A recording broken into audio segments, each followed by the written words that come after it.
If I have more definition at 195 than 177, why would I take out the GH so I could wake up at 167 and I have to gain 30 pounds? Warning!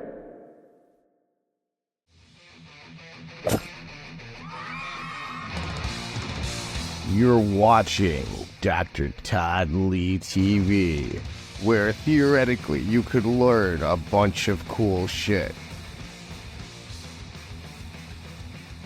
I just got to Texas. This is my new home for the next week.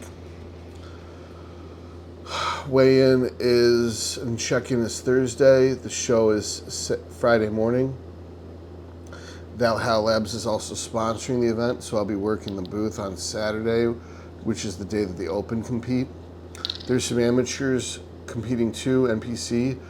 I don't know what day, but they'll be there, either before us or after us, I don't know. I flew in today, Monday, so that I'd be able to not have conflict. Everything actually went smoothly. Nothing broke. The only thing I didn't remember to bring is scissors to cut my meat and the remote for my Amazon Fire Stick. So I'm having the Amazon Fire Stick delivered tomorrow, and I'll get most of my shows in. Luckily enough, I had Josiah come down, or up or down for him, and he's been a great help. We've never actually met before. So the original plan, and to my knowledge it's still the plan, is tapering off cardio slowly and tapering back on steps slowly on peak week, as far as going to primarily load tomorrow and Wednesday, and ideally I'll be fully loaded on Thursday, might even be spilled over, and then that allows me to eat closer to the normal low day diet, or maybe a medium low day diet Thursday, to clean out my digestive tract and allow for me to have the ability to hit a good vacuum Friday morning when I wake up.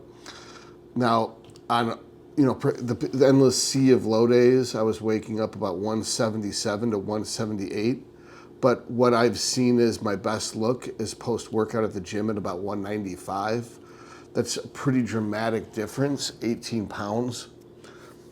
I got my best look after 2 meals, and I think it was like 9 liters, but the liters weren't full liters. It was more like, I have a 45-ounce shaker cup, and I filled it up 6 times. So when it's full to the brim, it's 45 ounces, but when I fill it up comfortably, it's about 35. So it might have been really more like 6 liters and not 9 liters. But the point is, 3 times 45 plus a meal does not look as good as 6 times 45 plus 2 meals. And so what we're gonna do, and this is a pretty standard approach, is pick a standardized part of the room. I brought a ring light, so it'll just be standardized lighting. And even though Josiah is a photographer, he's got his own good lighting, that won't help with shows he's not there. So it's gonna have the same ring light, that's the standardized ring light, it's got the tripod built into the ring light. Use my phone and shoot the video, and then we will analyze the video before meal 1, after meal 1, after meal 2, after meal 3, so that we know this many meals, this much water, this is what you weigh, because we bought a scale, this is what you look like. And between Tuesday, Wednesday, Thursday, between me, Josiah, Roman, Fritz, and Karina, we're gonna figure out where my best look is. And my estimate is my best look is gonna be 192 in trunks. That's what I think my best look's gonna be.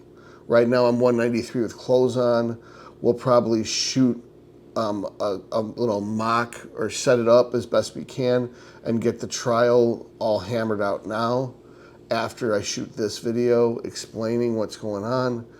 And then I will eat my last meal and go to bed because it's already 9:15 and it's time to go to bed soon.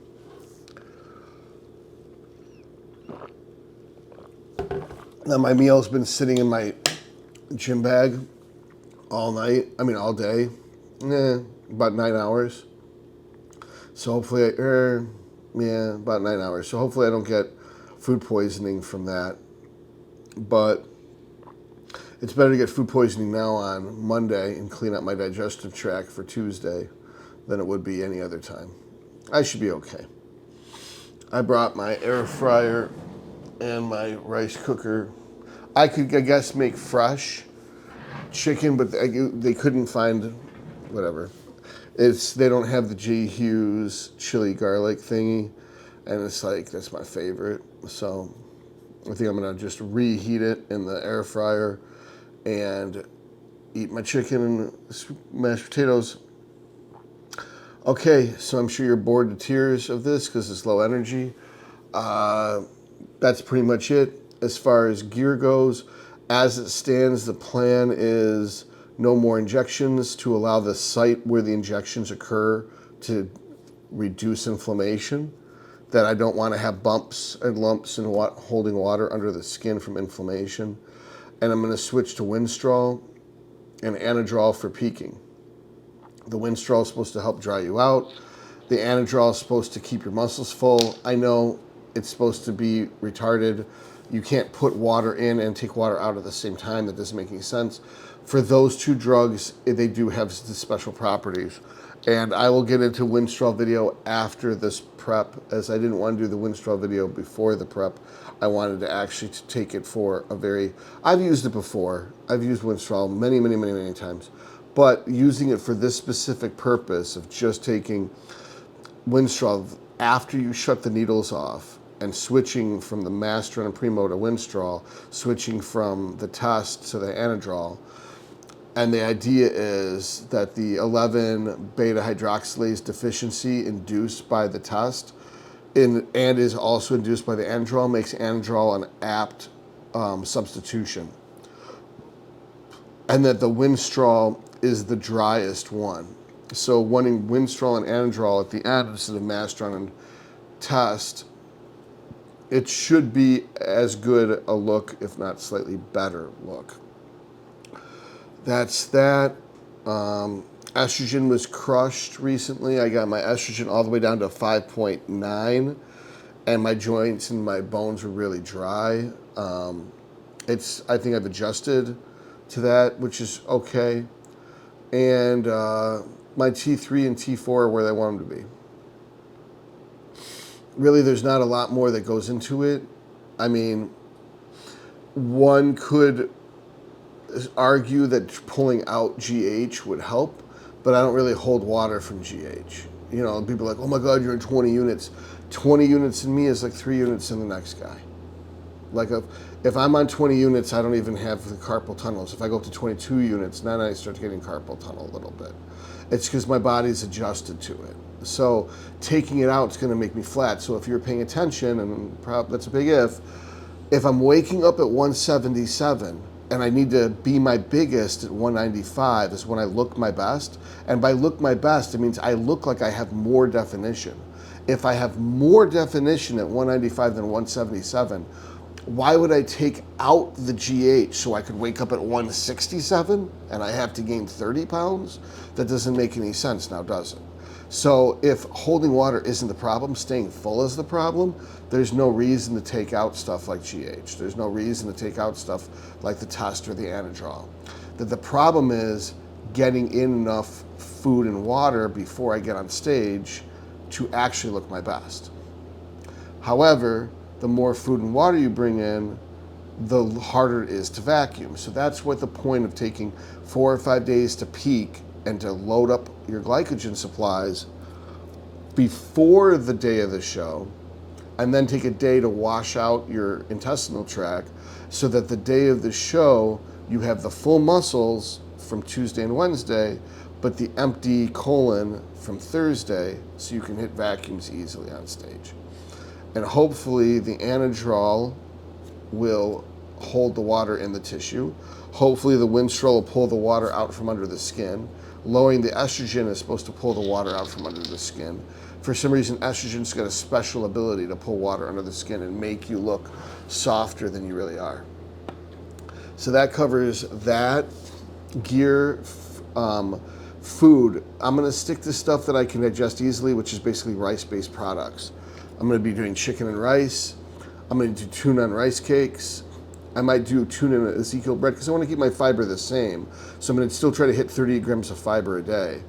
And then I've got a cream of rice, and I have Crispix cereal. So those are easy, fast digesting ways to get carbs in.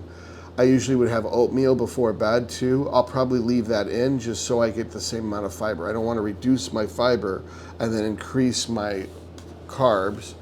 I usually get a lot of mashed potatoes in, so that's a good source of potassium. So I'm going to have to run a program and see how much potassium I'm losing and replace it with low salt, probably. But generally, between chicken and mashed potatoes, I have more than enough potassium. But if I have to replace some potassium, I have to replace some potassium with low salt.